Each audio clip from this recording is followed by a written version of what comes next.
Oke, Assalamualaikum warahmatullahi wabarakatuh. Kita balik lagi ke video yang ketiga dengan tema besarnya sebelum membeli saham, apa yang kita lakukan. Nah, kita melakukan analisa saham. Jadi setelah yang sesi 2 itu melakukan screening, dari hasil screening nanti ada beberapa saham yang perlu kita analisa untuk menentukan tujuannya apa? Untuk menentukan trading plan.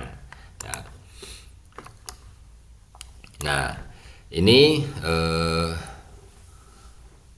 yang pertama adalah prinsip saya dalam menganalisa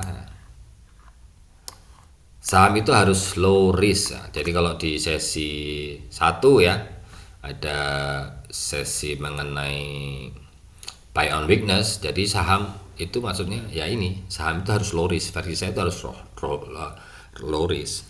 Kemudian saham itu harus ada breakout. Breakout apa? Berkali-kali saya sampaikan breakout volume breakout. Saya lebih cenderung mencari saham yang sedang volume breakout, tapi dia harus posisi low risk kan gitu lagi kan. Dan saya harus tahu posisi harga bandarnya di mana. Nah, ini teori-teorinya dulu. Kemudian yang berikutnya selain prinsip dasarnya saya ini tadi atau prinsip yang saya pakai atau pakem yang saya pakai ini, saya gunakan beberapa indikator ya yang ada di saham itu. Volume, parabolik SAR, MACD ya. Atau kalau teman-teman pakai Stockbit boleh tambahin yang namanya bandar movement overlay atau frequency analyzer dan frequency analyzer. Kalau teman-teman punya strategi yang lain atau indikator yang lain boleh, ini tergantung kesenangan, tapi kalau saya pakai ini sebenarnya cukup gitu ya, pakai ini aja sudah cukup. Nanti saya di video berikutnya kita akan sama-sama belajar menganalisa dengan volume, parabolik SAR, dan MACD. Udah, kita mengulang review. Ya.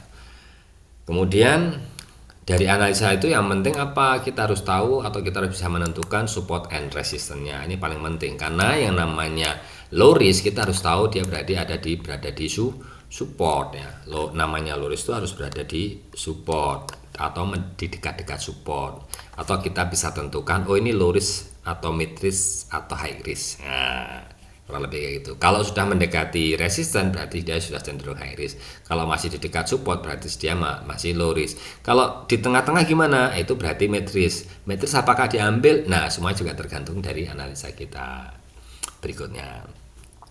Nah, untuk detail analisa saham ini teorinya, untuk prakteknya di video berikutnya.